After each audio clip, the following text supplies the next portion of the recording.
نحمده ونصلي على رسوله الكريم اما بعد فاعوذ بالله من الشيطان الرجيم بسم الله الرحمن الرحيم وإذ ابتلى إبراهيم ربه بكلمات فأتمهن قال إني جاعلك للناس إماما قال ومن ذريتي قال لا ينال عهد الظالمين صدق اللہ العظیم۔ قرآن کریم کی سورہ بقرہ کی آیت نمبر 124 آپ کے سامنے تلاوت کی۔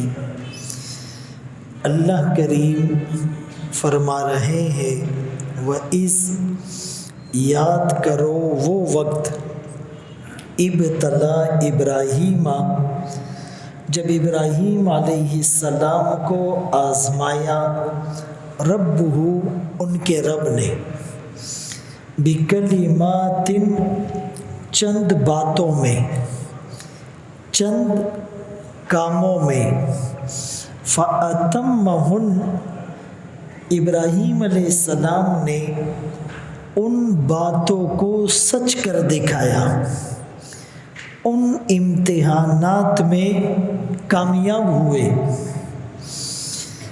قال اللہ کریم نے بطور انعام کے فرمایا انی جاعلک میں آپ کو بناؤں گا للناس لوگوں کے لیے اماماً امام۔ پہلی بات یہ سمجھ لیں کہ ابراہیم علیہ السلام کو اللہ نے کیوں آزمایا؟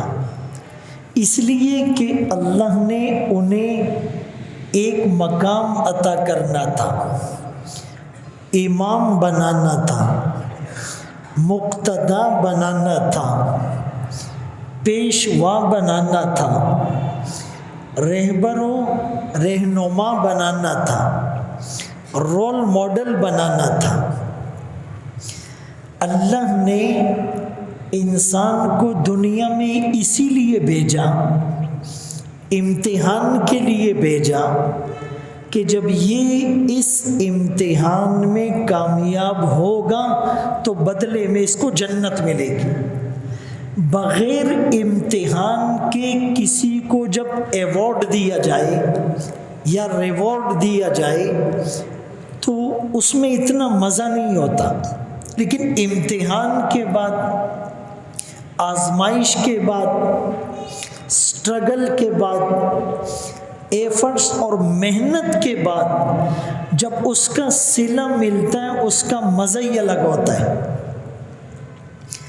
ایک آدمی اگر اپنے ہاتھ سے ایک ایک گلاس پانی بالٹی میں انڈیلے جمع کرے،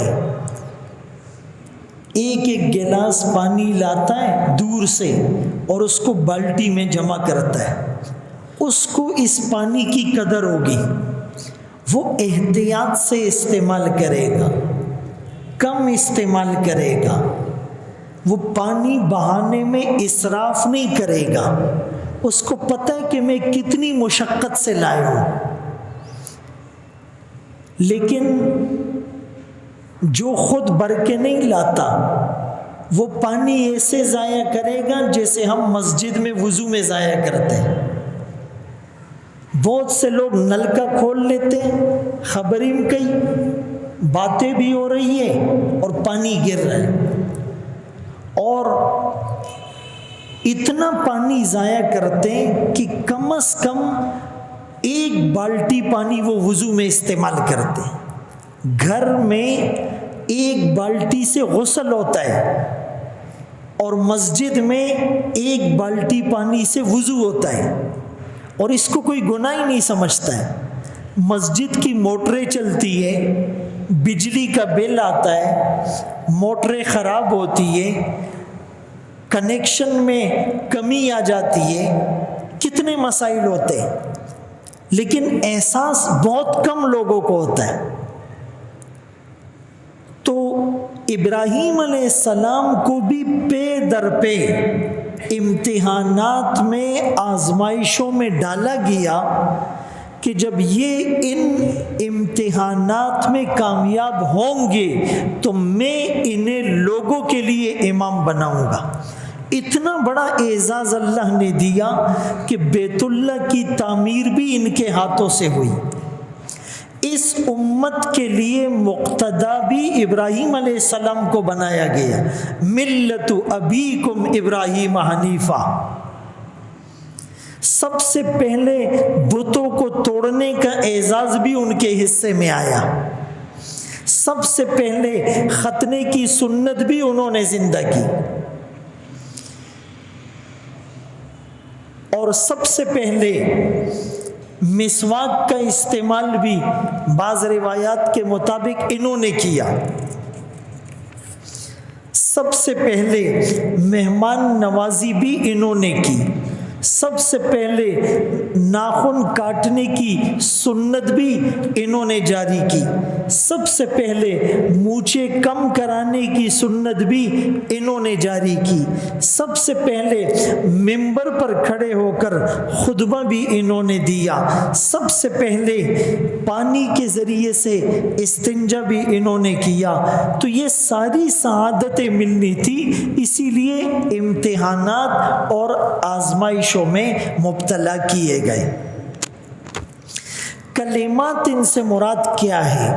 مفسرین نے لکھا اوامر یعنی اللہ کے حکم، نواہی اور جن چیزوں سے اللہ نے روکا۔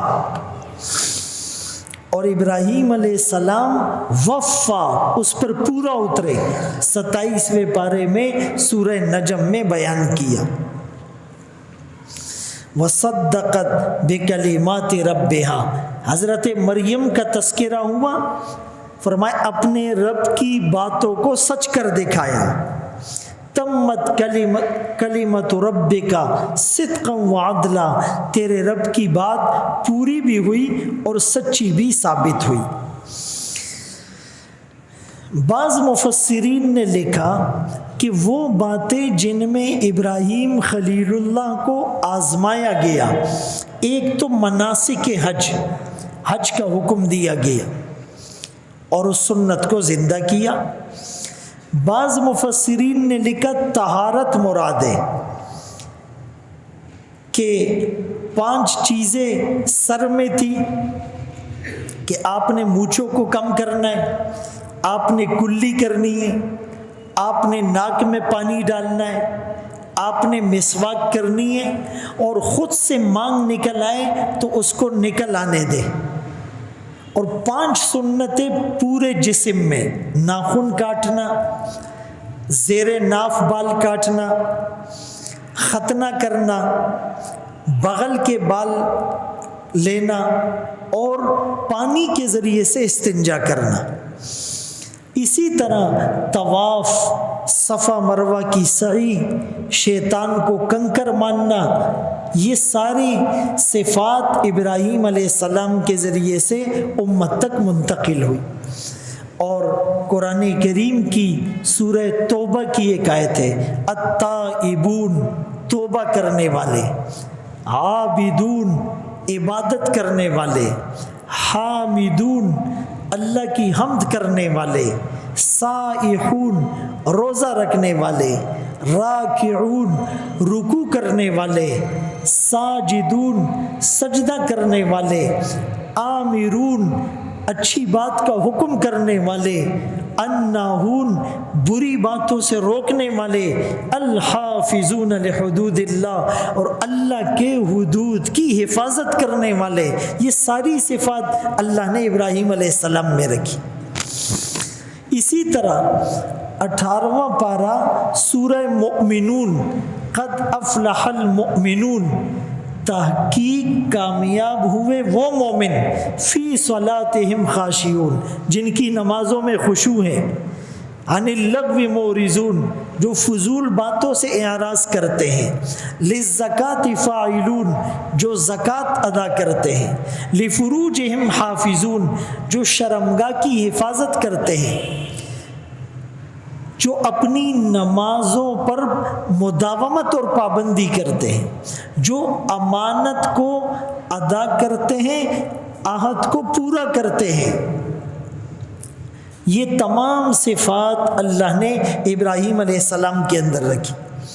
ان المسلمین والمسلمات والمؤمنین والمؤمنات والقانتین والقانتات والصادقین والصادقات والخاشعین والخاشعات والمتصدقین والمتصدقات والصائمین والصائمات والحافظین فروجہم والحافظات والذاکرین اللہ کثیرا والذاکرات۔ اسلام بھی، ایمان بھی، فرما برداری بھی، خشوع اور خضوع بھی، روزہ بھی، ذکر بھی اور شرمگاہ کی حفاظت بھی، یہ ساری صفات ابراہیم علیہ السلام کے اندر تھی۔ اور بعض مفسرین نے لکھا کہ اللہ نے ابراہیم علیہ السلام کو جن امتحانات سے گزارا، اس میں ایک امتحان پوری قوم کا بائیکاٹ کر دیا۔ قوم ایک طرف جا رہی ہے، بتوں کی پوجا میں لگی ہوئی ہے، اپنے ہاتھ سے بت بنا بنا کر پوجتے بھی ہیں اور فروخت بھی کرتے ہیں۔ ابراہیم علیہ السلام نے کہا میں ان کو خدا نہیں مانتا، پوری قوم کا بائیکاٹ کیا۔ دوسرے نمبر پر نمرود جو وقت کا بادشاہ تھا اور جس نے بہت بڑا دعویٰ کیا تھا کہ میں ان ساری زمینوں کا اور کائنات کا مالک ہوں، اس سے ابراہیم علیہ السلام نے مناظرہ کیا۔ اس نے کہا تمہارا خدا کیا ہے؟ ابراہیم علیہ السلام نے کہا میرا خدا یحیی و یمیت، زندہ بھی کرتا ہے مارتا بھی ہے۔ اس نے کہا یہ کون سی بڑی بات ہے؟ ایک بے گناہ آدمی کو پکڑ کر مار دیا اور جس کو قتل کی سزا تھی اس کو چھوڑ دیا، کہا میں بھی زندہ کرتا ہوں، میں بھی مارتا ہوں۔ ابراہیم علیہ السلام سمجھ گئے کہ یہ ایسے نہیں سمجھے گا، تو ابراہیم علیہ السلام نے کہا کہ میرا رب وہ سورج کو مشرق سے نکالتا ہے، فَأْتِ بِهَا مِنَ الْمَغْرِبِ، تو مغرب سے نکال کر دکھا۔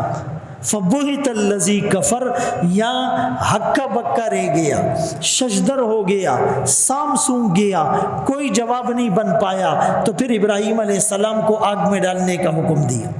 تو نمرود کے خلاف جابر بادشاہ کی آنکھوں میں آنکھیں ڈال کر حق بات کہنا، یہ سب سے بڑا جہاد ہے، آپ نے وہ کیا۔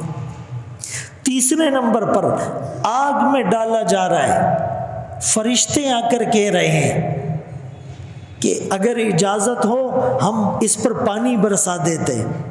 ابراہیم خلیل اللہ فرمانے لگے جس کے لیے مجھے ڈالا جا رہا ہے وہ مجھے دیکھ رہا ہے۔ آگ میں چلے گئے، بے خطر کود پڑا آتش نمرود میں۔ عقل تو کہہ رہی ہے کہ بچنے کی تدبیر کرو، لیکن یقین پورا تھا، اسی لیے یہ امتحان تھا۔ پھر ہجرت کی، عراق سے مصر کی طرف گئے اپنی پہلی اہلیہ حضرت سارہ کے ساتھ۔ پھر دوسرے نمبر پر اپنی بیوی ہاجرہ علیہ السلام اور اسماعیل علیہ السلام کو بے آب و گیا وادی میں جا کر چھوڑ کر خود نکل آئے۔ اور پھر اس کے بعد اسی اپنے لختے جگر کو اپنے ہاتھ سے ذبح کرنے کا حکم دیا گیا، اور پھر مہمان کے بغیر کبھی کھانا نہیں کھایا۔ اور پھر جب قوم نے کہا کہ جی ہم ستاروں کو پوچھتے ہیں، ابراہیم علیہ السلام نے دیکھا ستارے رات کو نکلے، صبح غائب ہو گئے، کہ لا احب الآفلین، جو ڈوب جاتے ہیں وہ خدا نہیں ہو سکتا۔ چاند نکلا، کہ یہ ذرا بڑا ہے، 14ویں کے بعد چاند بھی مندمل ہوا، کہ یہ بھی خدا نہیں ہو سکتا۔ سورج نکلا، پوری کائنات کو روشن کیا، جب شام میں وہ ڈوبا، کہ ڈوبنے والا خدا نہیں ہو سکتا۔ تو یہ جو بیت اللہ کی تعمیر کا حکم دیا، اس وقت ابراہیم علیہ السلام نے یہ نہیں کہا کہ جی مزدور نہیں ہے اور گارا نہیں ہے اور لوگ نہیں ہے اور پانی نہیں ہے، حکم آیا اور حکم پر عمل کرنے کے لیے تیار۔ تو ان تمام امتحانات سے گزار کر اللہ نے ابراہیم علیہ السلام کو امام اور مقتدی بنایا۔ اور یاد کرو وہ وقت ابتلا ابراہیم، جب آزمایا ابراہیم علیہ السلام کو ربہ، ان کے رب نے، بکلمات، چند باتوں میں یا چند کاموں میں، فَأَتَمَّهُنْ، پس ابراہیم علیہ السلام ان باتوں میں پورا اترے، کامیاب ہوئے۔ قال، اللہ کریم نے فرمایا، انی جاعلک، بے شک میں آپ کو بنانے لگا ہوں، للناسی، لوگوں کے لیے، اماماً، امام۔ اللہ اکبر کبیرہ۔ اور جیسے میں نے عرض کیا کہ ابراہیم علیہ السلام کو جب امام بنایا گیا تو رسول اللہ صلی اللہ علیہ وسلم کے دور میں مشرکین نے یہ پروپیگنڈا کیا کہ جی ہم تو دین ابراہیمی پر ہیں، اور نعوذ باللہ ابراہیم علیہ السلام بھی شرک کیا کرتے تھے۔ تو اس کی تردید کے لیے اللہ نے قرآن کریم کی آیت اتاری۔ ایک آیت، ان ابراہیم کان امۃ قانتا للہ حنیفا، یہ سورۃ النحل میں ہے کہ ابراہیم علیہ السلام فرما بردار تھے، حنیفاً، یکسو تھے، ولم یک من المشرکین، شرک کرنے والوں میں سے نہیں تھے، شاکرا لانعمی، اللہ کی نعمتوں پر شکر بجا لانے والے، اجتباہ، اللہ نے انہیں چن لیا، وہداہ، رہنمائی کی، الی صراط مستقیم، سیدھے راستے کی طرف۔ پھر اللہ نے وہی بھیجی، اتبع ملت ابراہیم حنیفا، کہ تم نے بھی ابراہیم علیہ السلام کی ملت کی پیروی کرنی ہے۔ پھر دوسری آیت میں فرمایا، قل کہہ دیجئے، اننی ہدانی ربی الی صراط مستقیم، مجھے ہدایت دی میرے رب نے سیدھے راستے کی طرف۔ کون سا راستہ؟ دیناً قیمم ملت ابراہیم حنیفا، وہ دین جو مضبوط ہیں اور وہ ابراہیم علیہ السلام کا دین ہے۔ وما کان من المشرکین، وہ شرک کرنے والوں میں سے نہیں تھے۔ اور پھر سورہ آل عمران میں، ما کان ابراہیم یہودیہ، ابراہیم علیہ السلام یہودی نہیں تھے، ولا نصرانیہ، ابراہیم علیہ السلام نصرانی نہیں تھے، ولیکن کان حنیفا مسلما، بلکہ وہ تو یکسو مسلمان تھے۔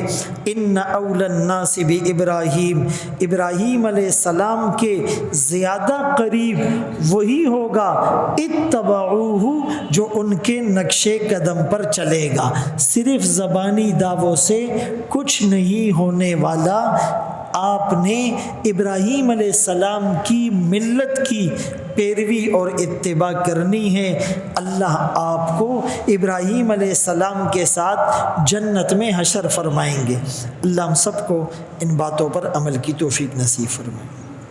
الحمدللہ رب العالمین والعاقبۃ للمتقین، الصلاۃ والسلام علی سید الانبیاء والمرسلین، رب اغفر وارحم وانت خیر الراحمین، رب اغفر وارحم انک انت الاعز الاکرم، وصلی اللہ تعالی علی خیر خلقہ محمد وآلہ واصحابہ اجمعین برحمتک یا ارحم الراحمین۔